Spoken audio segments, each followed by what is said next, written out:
बिस्मिल्लाहिर्रहमानिर्रहीम बोलते कालम के साथ मैं आमिर जहान। और कल से खप है कि सऊदी अरब ने इनकार कर दिया अमेरिका को, और ये इनकार जो है अपनी एयर स्पेस के इस्तेमाल के हवाले से है कि आप ईरान पर होने वाले हमले पर अब मेरी एयर स्पेस इस्तेमाल नहीं कर सकते। आपको याद होगा 2 हफ्ते पहले जब अक़वाम मुत्तहिदा में सऊदी अरब के नुमाइंदे ने ये खड़े होकर बात की थी कि तमाम ममालिक की खुद मुख्तारी को जो है उसका एहतराम ज़रूरी है, तो मैंने उसी वक्त व्लॉग करते हुए ये बात कही थी कि सऊदी अरब अमेरिका से पीछे हट रहा है। और उसकी बुनियादी वजह यह है कि सऊदी अरब का ये कहना कि तमाम ममालिक की खुद मुख्तारी, इसका साफ मतलब है कि ईरान की खुद मुख्तारी पे हमला हुआ है, जिसको सऊदी अरब फील कर रहा है। डोनाल्ड ट्रंप ने मोहम्मद बिन सलमान के हवाले से वो जो किस वाली बात की थी, वो जो है वो वैसे ही नाशाइस्ता थी, और इस पर मोहम्मद बिन सलमान के अंदर का बादशाह भी जाग गया है, जिसने फिर भरपूर जवाब दिया है। मैं ये भी बता दूं, ये पहला मुल्क था जिसने पेट्रो डॉलर की 1974 में बुनियाद रखी थी, जिसने डूबते हुए डॉलर को सहारा दिया था और अमेरिका को सुपर पावर बनने में मदद दी थी।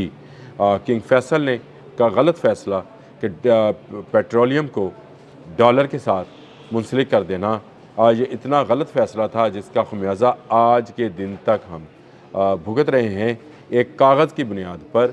और अब तो कागज़ से भी निकल गए, अब फिगर्स की बुनियाद पर जो है मुल्कों को ग़ुलाम बनाया गया, क्योंकि इसके बगैर आपको पेट्रोलियम नहीं मिल सकता कि आप डॉलर पर करें। अब पेट्रो डॉलर पर इससे पहले जो आवाज़ उठी थी वो मुत्तहिदा अरब अमारात की थी, लेकिन फिर एक साजिश के तहत अब मुत्तहिदा अरब अमारात को ईरान के मद्दे मुकाबल लाया गया है। ईरान पेट्रो युआन में जो है करता है, यानी जो चाइनीज़ करेंसी है उसमें अपनी पेट्रोलियम मसनूआत की ख़रीदो फ़रोख्त करता है। और इस पर मैं व्लॉग कर चुका हूँ कि भारत ने भी युआन ख़रीदे हैं ईरान से तेल लेने के लिए।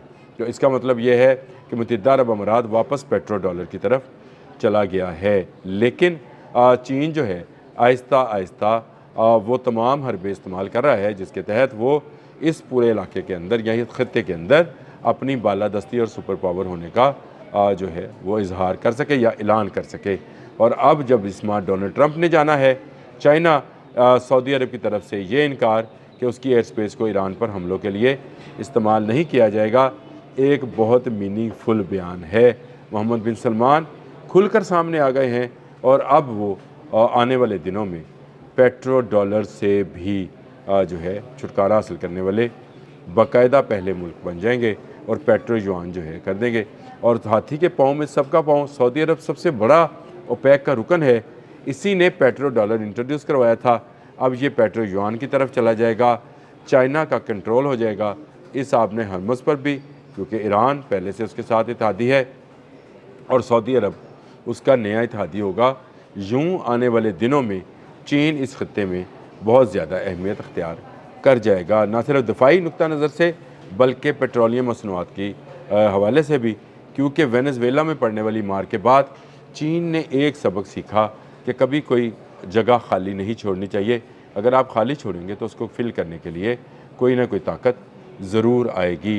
इन्होंने वेनेज़ुएला को सिर्फ तेल की पैदावार के लिए इस्तेमाल किया, दिफाई नवीयत की ना टेक्नोलॉजी ट्रांसफ़र की, ना महारत ट्रांसफ़र की, और ना ही उस पर नज़र रखी, जिसका नतीजा ये निकला कि अमेरिका ने रातों रात वहाँ के प्रेसिडेंट को और मोडोरो को, आहिस्ता आहिस्ता नाम भूल जाना मैंने, निकोलस मोडोरो को और उसकी अहलिया समेत सदारती महल से उठाया और ले गया। लेकिन दूसरी तरफ दूसरा तजर्बा जो कि ईरान के तरफ साथ किया गया कि ईरान को चाइना ने ना सिर्फ तेल पैदा करने वाली रियासत समझा, बल्कि उसे एक दिफाई रियासत भी बनाने के लिए भरपूर मदद फराहम की। और उसका नतीजा ये निकला कि अमेरिका जैसी सुपर पावर भी उसके सामने जो है पर नहीं मार सकी। जहाज़ गिरे हैं ना जी, पर होते हैं उसके भी, वो पर नहीं मार सकी है। अब यही तजर्बा जो है सऊदी अरब भी कर गुज़रा है। प्रिंस सुल्तान एयरबेस जो है ये तबाह की थी ईरान ने इस हालिया 40 रोज़ा जंग के अंदर, जो शुरू की गई थी 28 फरवरी से। इस जंग में ईरान ने प्रिंस सुल्तान एयरबेस पर खड़े जहाज़ों को मारा था, और वो सारे के सारे वो थे जो फ्यूलिंग करते हैं, एयर टू एयर रीफ्यूलिंग के काम आते थे। KC-135 जैसे जहाज़ जो थे उनको तबाह किया था। इसके बाद और बहुत सारी ख़बरें आई, एवॉक्स तबाह होने की भी खबर यहीं से निकल कर आई थी। इस तरह से अब सऊदी अरब ने जो है انکار کر دیا ہے۔ ویسے کہتے ہیں کہ سعودی عرب کا کسی ملک کے ساتھ معاہدہ بھی ہے، شاید اس معاہدے کے تحت یہ فیصلہ کیا گیا ہے کہ بھائی اس سے نکلا جائے، آپ کو ایران جنگ سے کچھ لینا دینا نہیں ہے۔ اسرائیل جانے، ایران جانے اور متحدہ عرب امارات جانے۔ متحدہ عرب امارات نے خود پہل کی، اوپیک سے باہر ہوا۔ اوپیک سے باہر ہونا سعودی عرب کے لیے اس کام کو اور آسان کر گیا، کیونکہ اس کو سب سے زیادہ دباؤ جو تھا متحدہ عرب امارات کی طرف سے تھا کہ آپ پیٹرو ڈالر پر ہی رہیں۔ جب وہی علیحدہ ہو گیا تو یہ دباؤ بھی ختم ہو گیا، اور اب اوپیک میں دو بڑے ملک رہ گئے، ایک سعودی عرب اور دوسرا اوپیک پلس میں رشیا۔ دونوں ڈالر سے باہر نکل جائیں گے، رشیا روبلز میں چلا جائے گا اور سعودی عرب جو ہے یوان میں چلا جائے گا۔ تو یہ ایک اور امریکہ کے لیے ہزیمت یا شکست کا باعث بنے گا۔ ڈونلڈ ٹرمپ جو اپنی فتوحات بتا رہے ہیں کہ جو کچھ پچھلے 54 سالوں میں نہیں ہوا، 79 سے لے کر اب تک جو نہیں ہوا 47-48 سالوں میں، وہ میں نے کر دکھایا ہے۔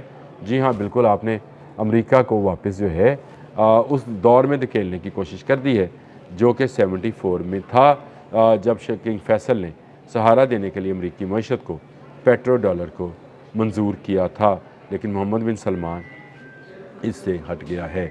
اس خطے پہ جو کہ ہمارے یہاں آج مڈل ایسٹ کہلاتا ہے، سعودی عرب، متحدہ عرب امارات، شام، لیبنان، قطر، اسرائیل، فلسطین، یہ تمام خطے پر نظر رکھیں۔ اس نے اینڈ تک رہنا ہے، قیامت تک میں نے رہنا ہے یا نہیں رہنا، آپ نے رہنا ہے یا نہیں رہنا، اس خطے نے موجود رہنا ہے، اور ساری کی ساری جنگیں اسی خطے کے پانیوں پر ہونی ہیں، اور ان پانیوں پر سے ہی گزر کر جو بھی مدد یہ حضرت امام مہدی کو ملے گی وہ بھی یہیں سے اسی خطے میں ملے گی۔ دجال کا ظہور بھی اسی خطے میں ہونا ہے، اور آخری جنگ جو ہے جس میں حضرت عیسیٰ علیہ السلام آئیں گے اور دجال کا خاتمہ کریں گے، اینٹی کرائسٹ کا خاتمہ کریں گے، وہ بھی اسی خطے میں ہونی ہے۔ تو اس جنگ میں کے لیے تیار رہیں۔ یہ جنگ آہستہ آہستہ بڑھتی ہوئی نظر آ رہی ہے۔ سعودی عرب کے انکار نے کم از کم ہمارے دل تو ضرور جیت لیے ہیں، اور اس انکار سے باعث امریکہ مزید خطے میں کمزور ہوا ہے۔ اور جو میں یہ کہتا ہوں کہ امریکہ اور اسرائیل کی یہود و نصارہ کی اگلی سازش یہ ہے کہ متحدہ عرب امارات کو ایران سے لڑا دیا جائے۔ وہ آپ کو روز کا ٹھا جو ہے وہ بتا رہا ہے کہ متحدہ عرب امارات کہہ رہا ہے کہ جواب دینے کا حق رکھتا ہے، جو میزائل اور ڈرونز آ رہے ہیں اس کو میں گرا رہا ہوں۔ اس پر میں اگلے آنے والے ولاگ میں آپ سے بات بھی کرنا چاہتا ہوں کہ اب امریکہ کیا کرے گا، اور امریکی جہازوں پر جو حملہ ہوا ہے اس کے نتائج کیا نکلیں گے۔ کیا جو مختلف میڈیا ہاؤسز یہ سٹوریز چلا رہے ہیں کہ ایک ہفتے میں مذاکرات ہو جائیں گے، مذاکرات ہوتے بھی نظر آ رہے ہیں یا نہیں ہیں؟ آنے والے دنوں میں اس خطے میں مزید اہمیت اختیار کر جانی ہے، ساتھ بنے رہیے گا۔ اور دوسری بات یہ ہے کہ اگر آپ کو کوئی میری بات بری لگے تو کمنٹ ضرور کیا کیجیے۔ جب تک آپ کمنٹ نہیں کریں گے مجھے پتہ نہیں چلے گا کہ میں غلطی کہاں پہ کرتا ہوں، اور اگر آپ کو کوئی بات اچھی لگے تو اس کو بھی ضرور آپ کو اپریشیٹ کرنا چاہیے، کیونکہ میرے تو سامعین آپ ہیں، ٹرمپ اور محمد بن سلمان شاید نہیں ہیں، میرے سامعین آپ ہیں، اس لیے میں آپ ہی سے بات کرتا ہوں۔ اب تک کے لیے اتنا ہی، اللہ حافظ۔